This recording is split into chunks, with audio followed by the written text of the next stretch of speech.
Patay ang 2 lalaki matapos barilin sa Purok Mabagal, Sitio Pagalungan, Barangay Bagua 1, Cotabato City. Ang blotter sa report. Naganap ang pamamaril alas 2 ng hapon, araw ng Sabado, July 26, 2025. Sa inisyal na investigasyon ng otoridad, caliber 45 na baril ang ginamit ng sospek base sa basyon ng bala na na-recover sa pinangyarihan ng krimen. Ayon sa otoridad, isa sa mga posibleng motibo ay may kinalaman sa illegal na droga dahil may nakita umano na drug paraphernalia sa crime scene.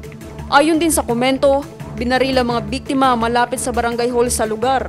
Dinala ang mga labi ng mga biktima sa Villa Funeral Homes para sa kaukulang pagsusuri at pagkakakilanlan. Patuloy ang investigasyon ng mga otoridad upang matukoy ang pagkakakilanlan ng mga biktima at ang motibo sa likod ng pamamaril.